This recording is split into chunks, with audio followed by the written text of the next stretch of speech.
ويا قوم ما لي أدعوكم إلى النجاة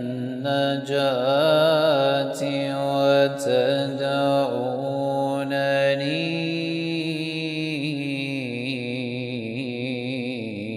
إلى النار.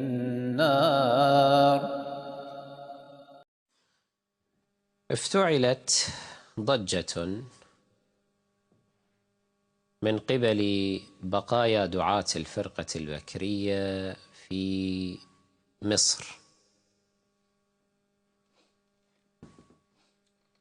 ضجوا لقيام مؤذن مصري أزهري شهير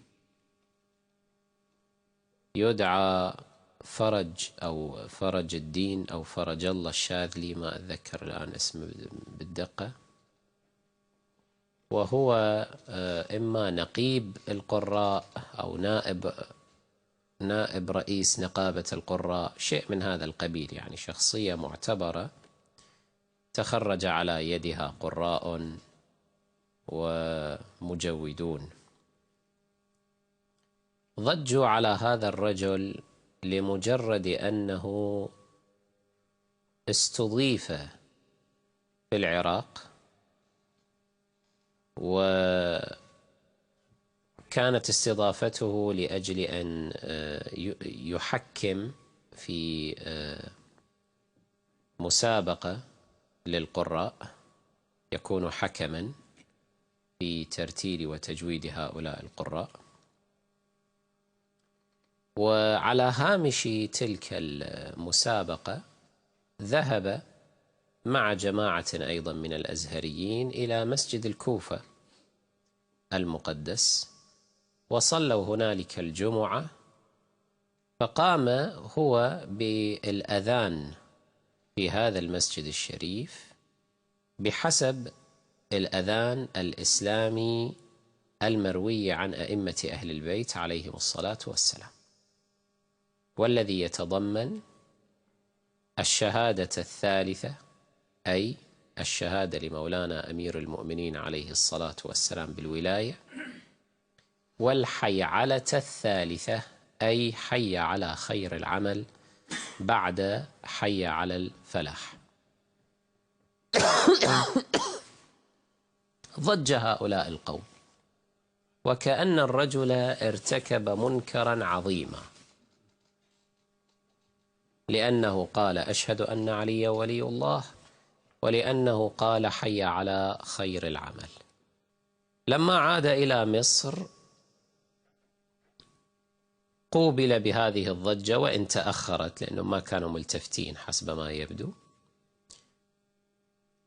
وبسبب ضجتهم ضعف وجبن، وخرج في التلفاز معلنا توبته وندمه واعتذاره، وزعم أنه كان فخا له، مع أنه لما حكى كيف جرى الأمر تبين أنه ما كان فخا، يعني هم استخدموه لهذا الغرض ولم يجبروه على شيء، استخدموه لأجل أن يحكم.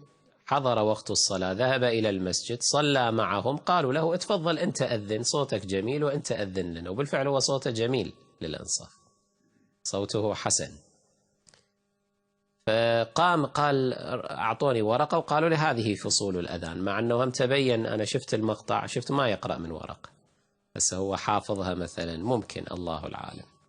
المهم قام قرأ، وقال كان معي شيخ آخر أزهري أيضا معي، وهو أيضا قال لي قم فأذن هذا الأذان، وصرح بالقول أن كل مشايخنا وقرائنا الذين ذهبوا إلى إيران، استضيفوا في إيران أو في العراق، أذنوا هذا الأذان الشيعي، مو الآن، منذ سنوات عديدة. كل وجبة كانت تذهب من هؤلاء إلى يعني مناطق الشيعة يستضافوا هنا، كانوا يؤذنون بهذا الأذان، وهذا شيء مشاهد ومحسوس، يعني ليس أمرا بدعا، ليس أمرا جديدا الآن.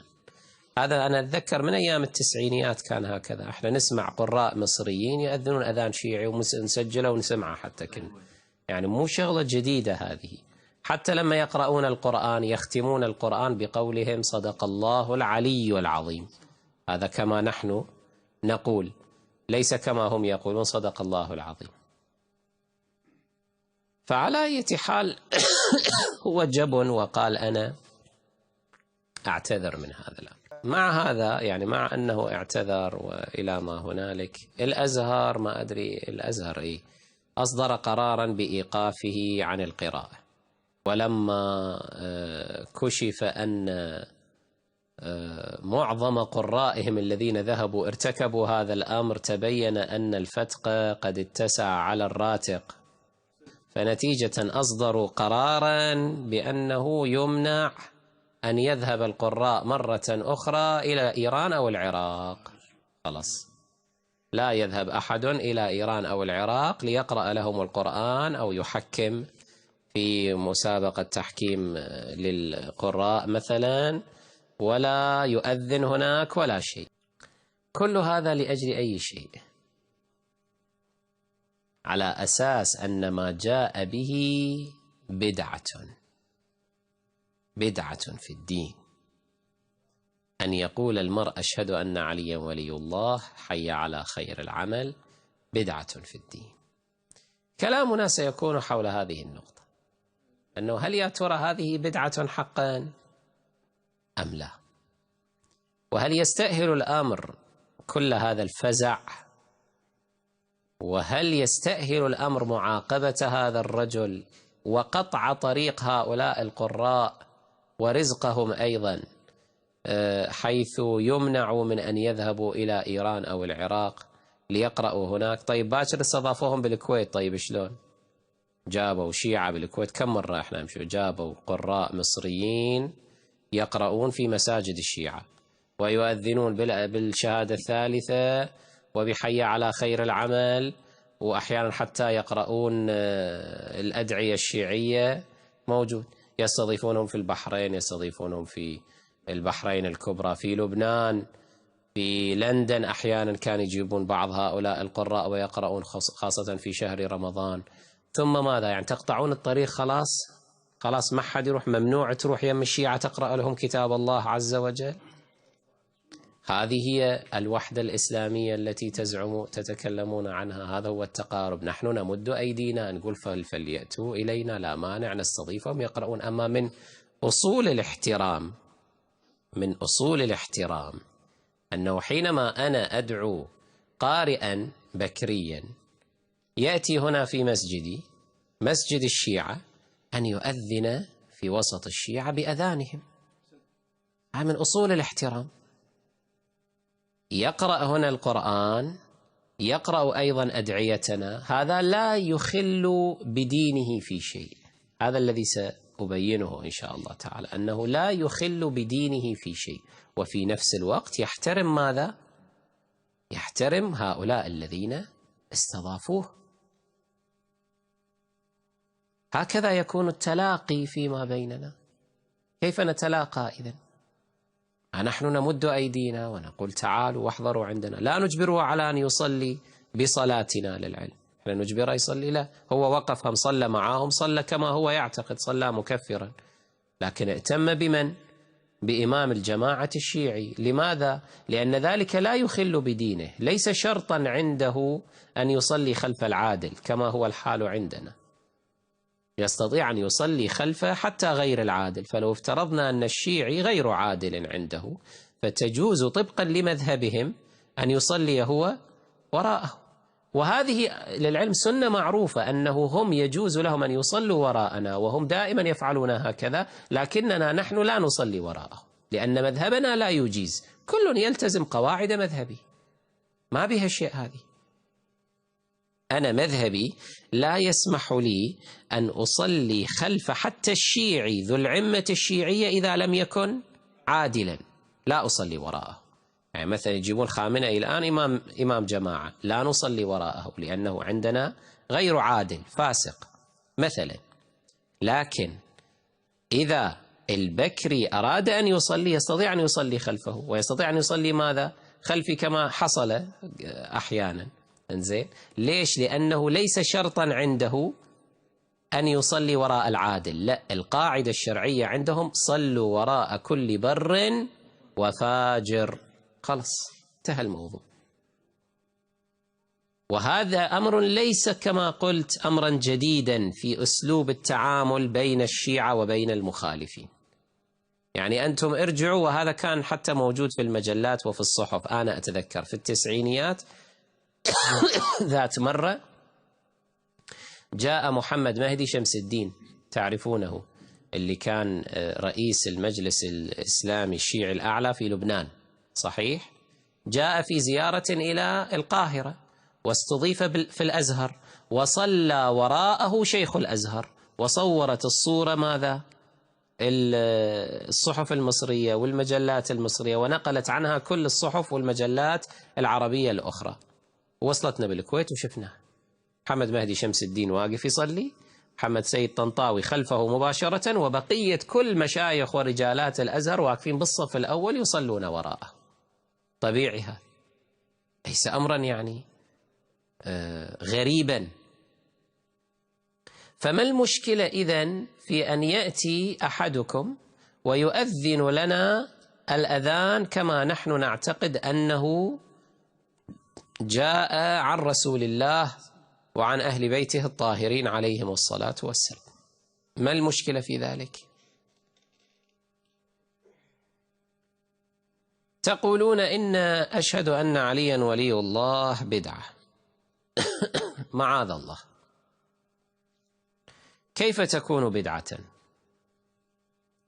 وأنا هنا أخاطب المسلمين جميعا بشيعتهم وببكريتهم، كل المذاهب، حققوا أكثر، تكتشفون أن هذا النداء بأن عليا ولي الله هو نداء قديم أطلقه رسول الله صلى الله عليه وآله. رسول الله هو أول من أطلق هذا النداء في عهد الإسلام.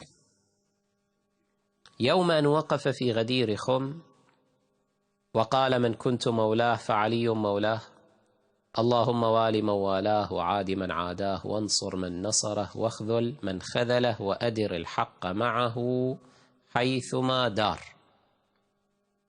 أول من منح عليا عليه الصلاة والسلام منصب ولي الله هو رسول الله صلى الله عليه وآله. فيفترض أن المسلمين جميعا لا يختلفون في أن يشهدوا هذه الشهادة، أن عليا ولي الله.